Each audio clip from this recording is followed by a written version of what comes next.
Today we have with us this 1998 BMW Z3 Roadster, 1.9 liter, 4-cylinder. And this is a vehicle I just picked up yesterday. To be honest, I never expected to buy one of these cars. I never had my heart set on buying one. I never thought, hey, I'm going to buy a BMW Z3. Never crossed my mind. I actually had my eyes on Mazda Miatas of this era, and I just wanted something that was fun to drive, preferably Roadster, top down, just something to drive on sunny days, my days off, free time, and just have a good time with. Ever since I traded in my EcoBoost Mustang for the F-150, I just really missed having a sports car. And this is not a powerhouse, but it definitely will keep you entertained. Has a 4-cylinder engine, which, like I said, not the most powerful, but it has a 5-speed manual transmission. One of the things that sold me on this car was that transmission, having the manual, plus the way that it handles is just really, really tight, firmly planted to the road, and it's just a well-quality made car. I'd also like to give a big thanks before we go too in-depth with the video to Randy with Family Pre-Owned Auto Sales in Martinsburg, West Virginia. Gave me a great deal on the car and really just made the whole transaction process go smoothly. So big thanks to you, Randy. Let's go ahead and hop in, and you'll notice the outside, the paint has a great shine. What I want to do is hop in, and the car is so small, so there's really not a ton to go over. These are so practical and just really, really small cars. It's so compact and tiny in here.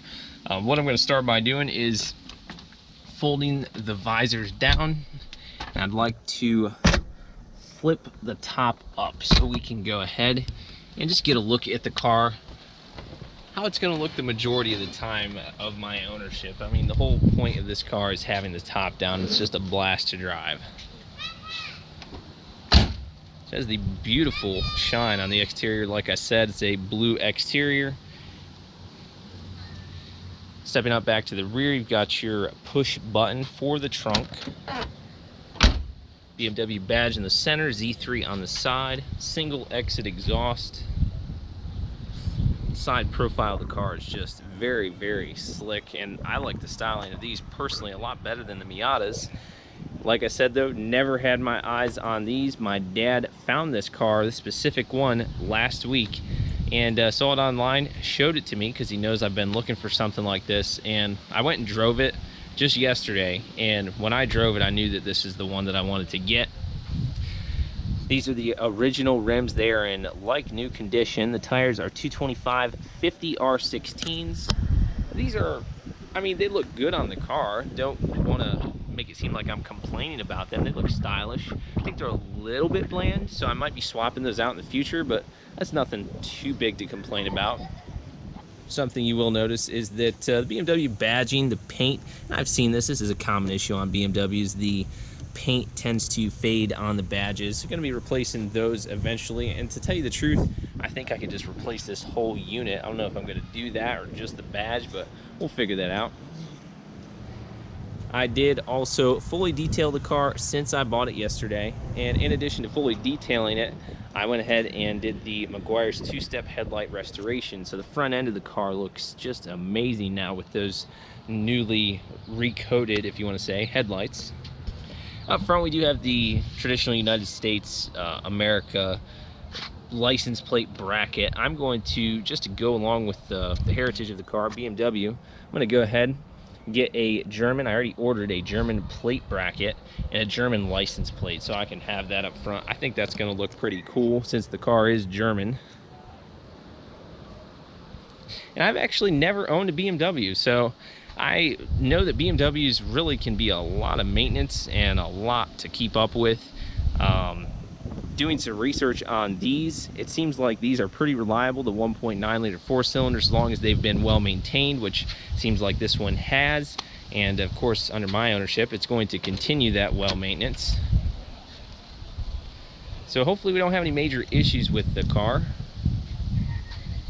You have a tan leather interior, and there are cosmetic things with the car that need to be replaced, but nothing too major. I'm just gonna kind of fix it up, and who knows, I might have it for a while as long as it keeps running well.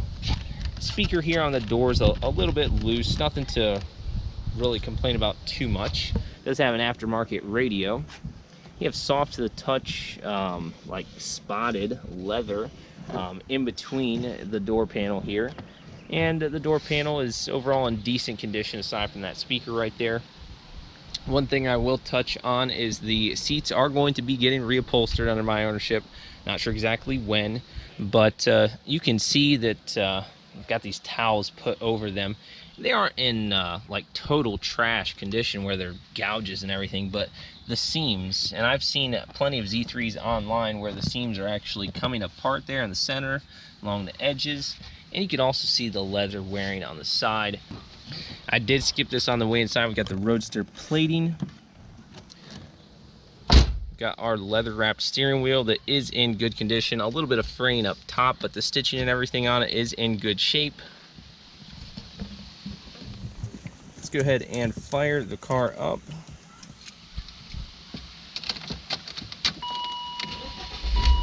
Starts right up without hesitation, and the 5-speed manual really is just a blast to drive. It shifts nice. The clutch is easy to get used to, so no complaints there. AC is ice cold. In the center we've got our ASC, that's I believe in BMW, that's automatic stability control. The car is rear wheel drive. And another thing going to be replaced is the center console area here. That just comes right out, and this one is broken, so going to be replacing that. We do have a glove box right there, so that's a nice little extra storage slot. I haven't done too much to the interior really, but being said, it is in pretty clean condition. When I got the car, it wasn't too dirty on the inside. On the left side of the steering wheel, we do have our blinkers and also our high beams. Exterior lighting controls over on the left. We have our wiper controls, and the car does have cruise control, so that's a plus as well. Dashboard is free of any cracking or fraying. It's in very good condition. And we'll go ahead and actually just shut it off. The odometer is sitting at 115 and change miles. 115,000, that is.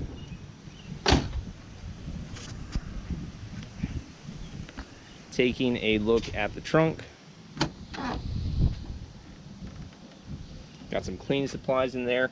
Underneath this, we do have our BMW factory jack and tire iron. The tire iron is a little bit rusty. I did have to actually use that today because I had an incident where I ran over a screw, so I had to go get that taken care of and use the jack.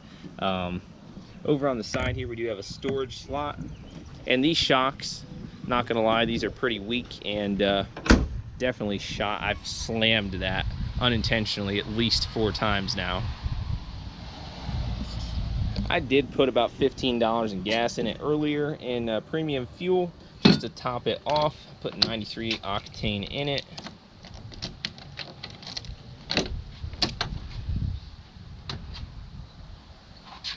Roadster plating on the way inside over here as well.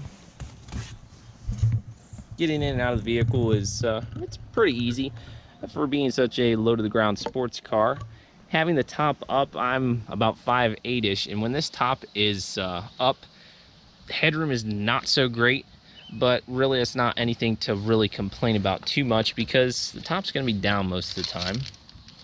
We do have a BMW center wheel cap, BMW owner's manual in there. Haven't done too much under the hood. I'm gonna go ahead, pop the hood, show you guys under there briefly, and I'm going to bring a lot more content on this car in the future. I have a headlight restoration video. It's probably gonna make it on YouTube before the review, but we'll see how that goes. My battery life on the camera is slightly low, so please excuse if there is a rushed atmosphere of the video. But really, like I said, not a ton to cover on the car because it's such a small vehicle, but under here has been cleaned a little bit. Still a little dirty though. BMW's 1.9 liter inline 4-cylinder engine.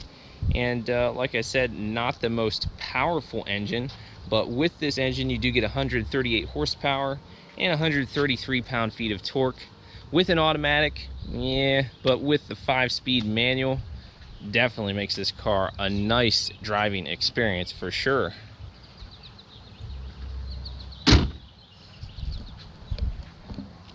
And of course, our standard BMW Key with the flashlight that is gone a little bit dim, but nonetheless still functions as it should. So there you go, guys. I hope you enjoyed this video of the 1998 BMW Z3. Definitely going to be a lot more content on this car to come in the future, as this is a new project or toy vehicle for the channel. And let me know if you have any questions, anything you'd like to see on the car. And until next time, I do appreciate you guys watching. Rate the video before you go. Be sure to let me know your thoughts, and I will see you guys in the next one.